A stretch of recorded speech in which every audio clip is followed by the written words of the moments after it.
واحنا صغيرين واحنا صغيرين كانت دايما امهاتنا كده عندها خوف غير مبرر من حاجات كده غريبه، كان بالنسبه لنا احنا ما بنقتنعش بيها. يعني مثلا كانت بتمنعنا عن حاجه زي الشعريه، مش الشعريه بتاعت الرز، عارف كان في حاجه حمراء كده شبه الجيلي محطوطه في اكياس، كان الاربعه بربع جنيه، كانت معفنه كده وملهاش طعم وتحكها في اسنانك كده تجير، عارفها دي كانت بتمنعني منها على طول. واللوليتا فاكرها والله العظيم كانت تقول لي هتجيب لك سرطان. يعني هو بعيدا اصلا عن ان اللوليتا دي كانت تحسها يعني ميه معفنه كده بيبي ومحطوط له الوان وملوش طعم، فهي ما عملتليش حاجه غير ان جالي برد وهي كان عندها حق ولا ايه. المهم حتى برضو اكياس الفرقعلوز الفشار ده اللي هو كان على طول بالجبنه، بس عارف كان دايما في حاجه بحبها في الفشار ده، ان طعمه عامل زي ايه، شراب معفن. والله العظيم ركز كده شمها وشم ريحه شراب انت لابسه بقالك يومين مثلا او حاجه، والله نفس الريحه بالظبط. بس كلنا كنا بنحبها ما تعرفش ليه. كلنا برضو كان لينا هوايات واحنا صغيرين كده. يعني انا مثلا كان عندي لازم اي لعبه لاختي بتطلع صوت لازم افكها واطلع المغناطيس اللي جوه ده اللي هو بيعمل الصوت اساسا. كان عندي متعه رهيبه في كده. ولا حيطان الشقه لازم ارسم عليها، ما فيش يوم ما بكتبش عليه اي حاجه، اي هبل وخلاص. بعدين يقولوا لي ايه، اقول لهم اختي. بعدين انا اصلا يبقى يعني مثلا كان عندي 7 سنين واختي دي عندها سنه مثلا او شهرين، ما بتتكلمش اساسا وما بتمشي، بس بلبسها فيها. يعني هو على اساس اللي هم هيصدقوا، هم يقولوا لي اه اختك، وانا مستغرب ازاي ان هم مش مصدقيني. عيل غبي. بس برضو اهالينا كانوا بيحبوا يذلونا، او هم كانوا فاكرين ان هم بيسيبوا لنا ذكريات حلوه، بس هو فعلا طلع ذل. يعني مثلا صورنا واحنا صغيرين، سيبك من وضعياتنا، هدومنا، انا مش عارف هم ازاي كانوا مقتنعين ان هم ملبسينا احسن حاجه.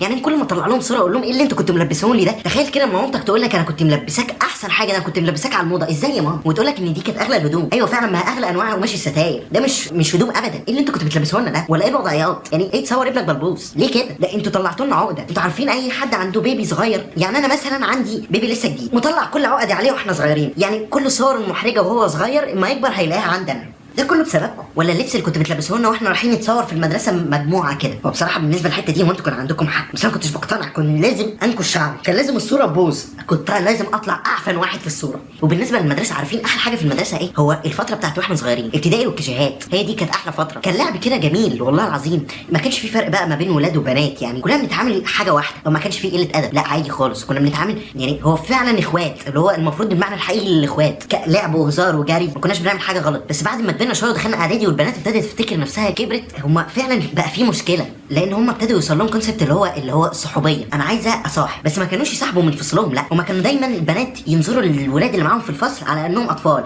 ليه حضرتك في ايه، مين متخفي في صوره طفل؟ ما حضرتك قدي طفل ازاي؟ ما هو انا وانت واحد، لا انت طفل بالنسبه لي. فكان نظرتهم المستقبليه دايما في العيال الصيع اللي هم بتوع الدفعه اللي بعدينا دي، يعني كان بالنسبه لهم قمه النجاح اللي هيوصلوا له في حياتهم، ان هم لازم يوصلوا من الولاد دول الصيع بالذات، يعني محترمين لا ابدا. وتلاقي الواحده من دول اول ما مسكت في واحد فيهم تيجي بقى انت تخش، يعني مثلا انتوا داخلين الفصل عادي، انتوا اصحاب من زمان، جاي تسلم عليهم، لا هيشوفنا وهيزعل، ما ينفعش.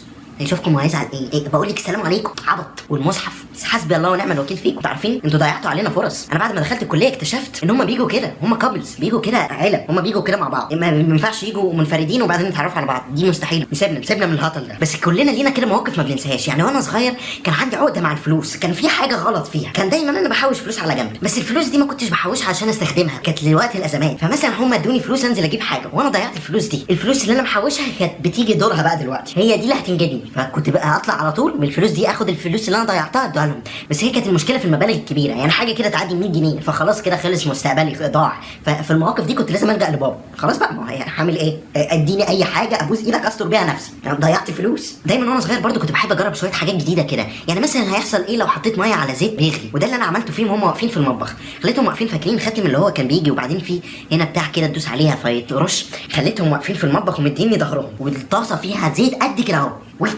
ما اقولكش على اللي حصل.